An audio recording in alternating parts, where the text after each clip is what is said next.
দাঁড় করাবে, গাড়ি এখানেই দাঁড় করাবে।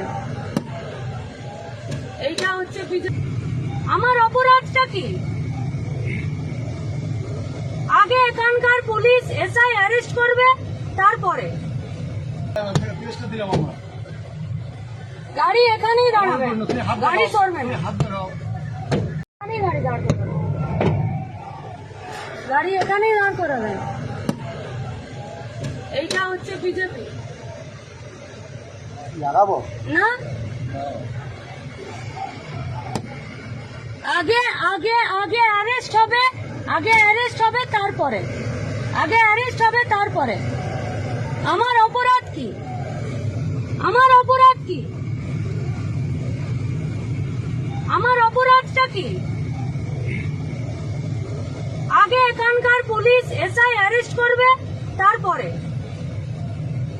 এখানে যতগুলো মিডিয়া আছে সব মিডিয়া এদের ছবি আগে এখানে পুলিশকে উকিলে কোর্টে এখানে যাবে।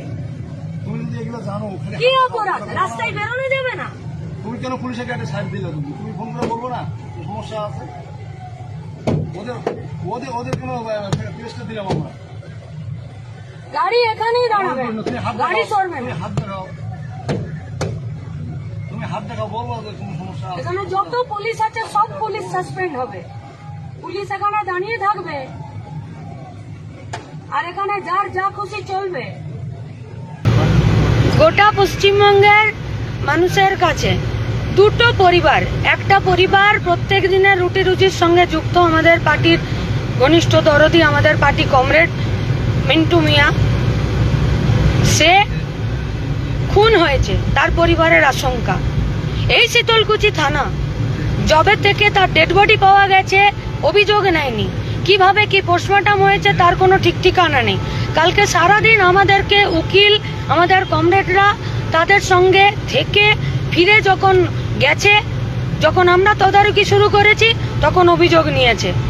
একই জায়গাতে একটা পরিযায়ী শ্রমিক মুম্বাইয়ে থাকে, মারা গেছে 3 তলা থেকে পড়ে। তার পরিবারের দাবি, তার পরিবারের অভিযোগ যে তাদের সঙ্গে কোনো রকমের, যারা নিয়ে গেছে, যাদের সঙ্গে কাজ করত, তারা কেউ ফোন ধরছেন না, কিছু করছেন না। অসহায় মা বাবা একটা লাশের জন্য বাড়ির উঠোনে বসে অপেক্ষা করছে। আমরা এই দুটো কাজ থেকে এখন বেরিয়ে এসআইআর এ লাখ লাখ মানুষের নাম বাদ আছে, চাষিদের সমস্যা, সেই সব কিছু নিয়ে আমাদের আজকে ডিএম ঘেরাও আছে, ডিএম এর কাছে ডেপুটেশন আছে আজকে। তার মাঝখানে বিজেপির এই অসভ্যতামি। আর পশ্চিমবঙ্গে একে আইনের শাসন বলে। আমরা শীতলকুচি থানা, এখানে যে সমস্ত প্রেস মিডিয়ারা ছিল তাদের কাছ থেকে ফুটেজ নিতে হবে। আমরা এখন যাব এসপির কাছে, সেখানেই চলবে। আগে এদেরকে ধরতে হবে, এবং এই শীতলকুচি থানার সব পুলিশের সামনে যখন এই ধরনের ঘটনা ঘটছে, তখন তারা দাঁড় করিয়ে পাবলিকলি হেনস্থা করার এই ব্যবস্থা তারা করেছে। এই পুলিশের কতটা কি দম আছে, এরা কতটা তাবেদারি করছেন। এতদিন তৃণমূলের তাবেদারি করেছেন, এখন বিজেপির তাবেদারি করছেন। পশ্চিমবঙ্গে সরকার বদল হয়েছে, কিন্তু পশ্চিমবঙ্গে আইনের শাসন প্রতিষ্ঠিত হলো না। এখানে সব মানুষ নিজেদের হাতে যে যেমন খুশি করে আইন তুলে নিচ্ছে। এটাই হচ্ছে পশ্চিমবঙ্গে বিজেপির সরকার। আমাদের ভিডিও ভালো লাগলে লাইক এবং শেয়ার করুন। কমেন্ট সেকশনে গিয়ে জানান আপনাদের মতামত। আরও ভিডিও পেতে আমাদের চ্যানেল সাবস্ক্রাইব করুন এবং প্রতি মুহূর্তে খবরের আপডেট পেতে প্রেস করুন বেল আইকন।